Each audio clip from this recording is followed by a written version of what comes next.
Peggy 18.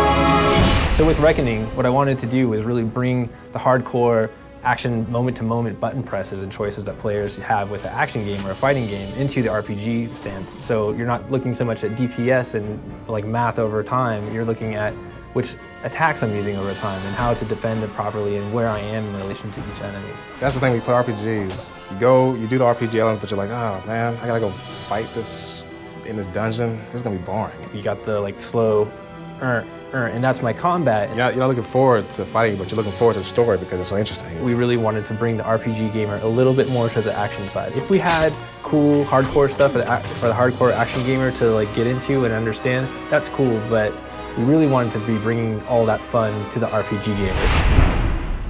The key to a good animation is strong poses.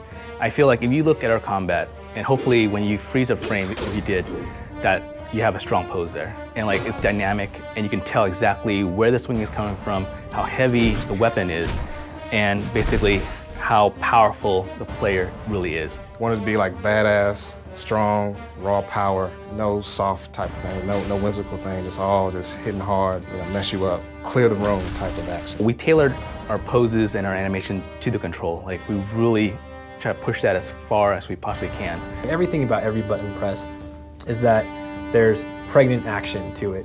Todd McFarlane really speaks well to it. Young and his team are really all about seeing each pose being strong, and then my job is to make it feel like I did that with that button press. It wasn't anybody else, that was me.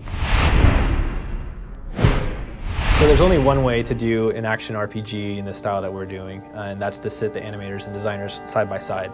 That was like the key of making all of this possible. Designers have their own mind of how things need to be for damage and hit reacts and timing, and animators have their own mind for how to make it look good and how to make it look like it has proper weight. It's a lot of back and forth. Sometimes, we're like, all right, it's not gonna look the best, but it's gonna feel good.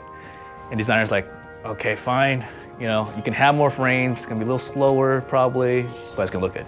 You see it in-game, all the fluidity of the player's moves and the NPCs and how the enemies work with the player and everything, to the sync actions, to the stealth kills, to the face shift kills, how everything transitions so smoothly.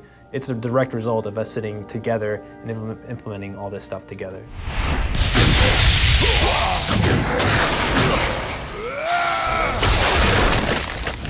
I'm a big believer in telling the animators, get off your seat, act it out, because you gotta really feel it inside before you can kind of like put it on the screen, Just go crazy.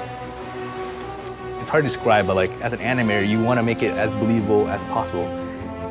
And you gotta believe it first, I want to say, before you can kind of make other people believe it. Like get into the essence of just grabbing your strength your inner strength, I should say, and just doing what you feel.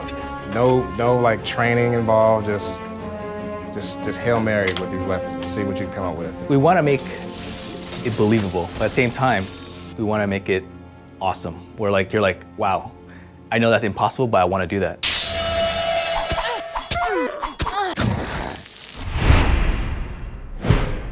So in Reckoning, what we've done is we've built a combo system that lets the player sort of build out the combos in a way they see fit, but it's built to be balanced also as a sense of risk and reward. So at the very bottom level, you have your basic attacks, and these are the first hits of your combo chain. So if you think about it with your daggers is a 6-hit chain. So the first 5 hits are your basic attacks. You can always cancel those basic attacks into dodge or a block at any time you want. You can also cancel up to the higher levels to the magic attacks. The next level is your special attacks. These are the last hits of a chain, or maybe unlocked special, like you might have a attack out of dodge or attack out of block. What these are going to do, they're going to apply status effects. They're going to do a lot more damage, but you're not able to cancel into defense like with the block or dodge out of them. But you can always cancel up 1 level into your magic abilities.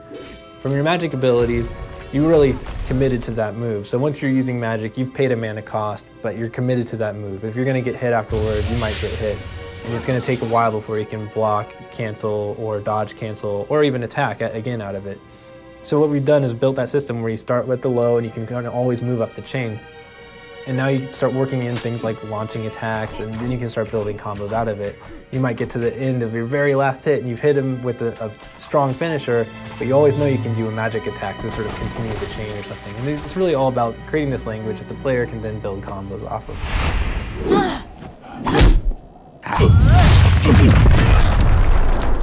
When a new player comes to our game, I really do want them to see that it's an RPG. It's got all these action elements, and we've given them all these choices to sort of shape the way that they play their character and equip their character's gear and the abilities that they use. But really what I want them to discover in our game is how to express themselves in combat. You can go into Plane Reckoning without memorizing anything, you know, and you can it's more just a feel and a timing thing, which anybody can pick up easily. For me, a good game is a fun game, you know, a game that you want to keep playing, and like a game that you don't mind watching the animation, you know. Anybody can do like combinations, you know, I guess if you get good enough, you can do like a 10, 15 hit combo. But I mean, but even that said, that's easy to do. It's so easy, you know. So you just pick it up and just mess around, have fun with it, and next thing you know, you'll be kicking all kinds of ass.